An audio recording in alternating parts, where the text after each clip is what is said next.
Now I can play my movie. If I hold the command key, I can scrub the playhead.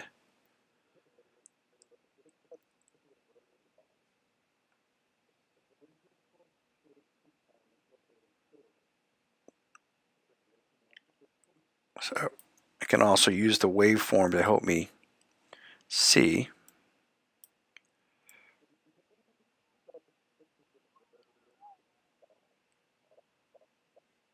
So right there I'm hearing the B in body.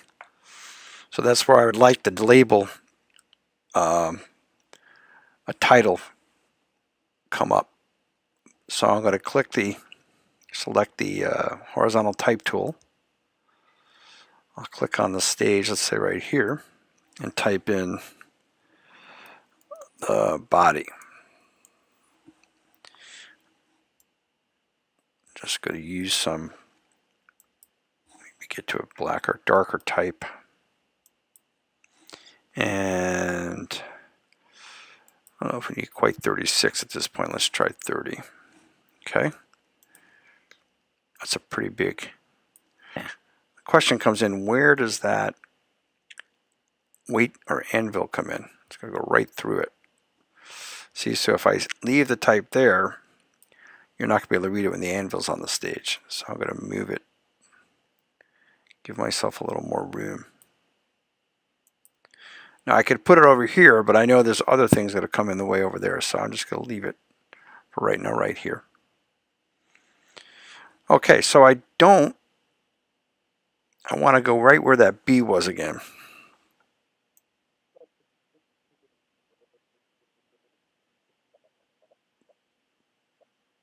The ba.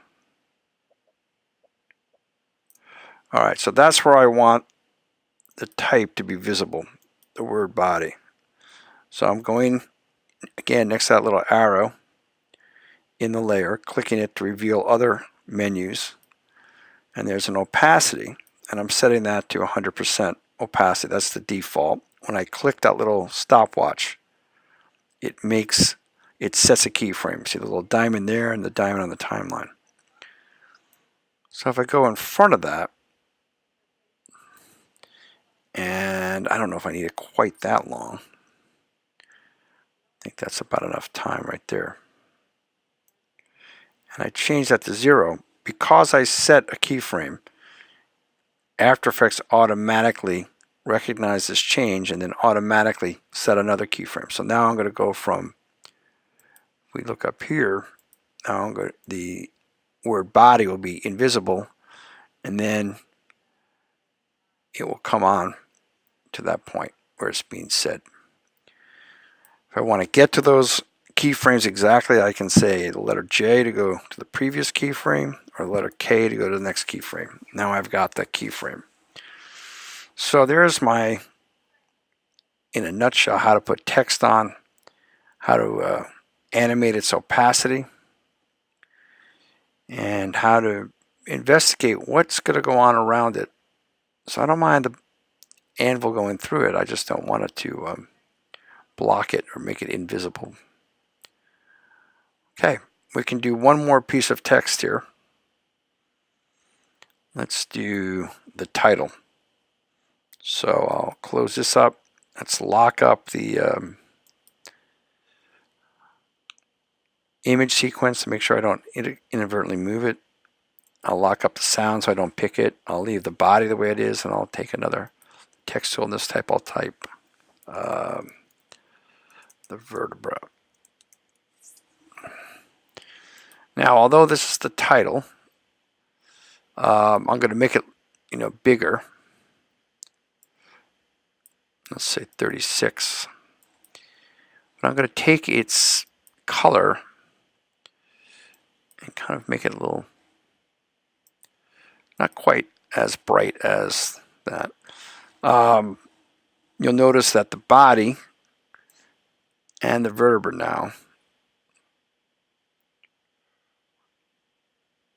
are on the stage for the entire time. And whether we're going to stay with that or not, we'll see. But I think the vertebra we're going to want on forever.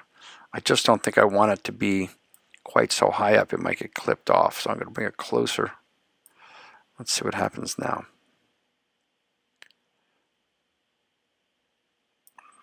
Okay, that's a little too crowded.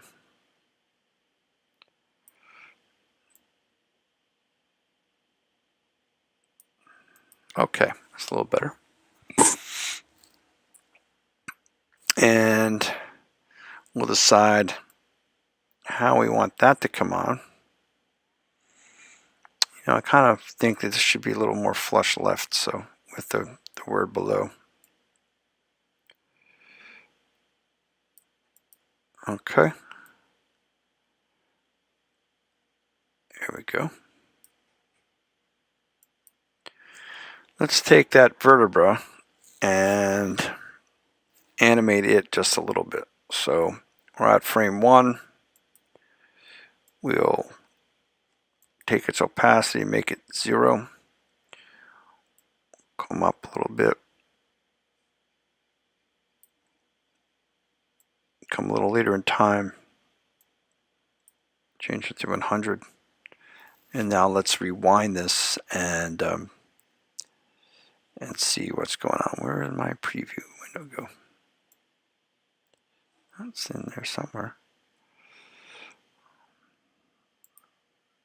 There we go.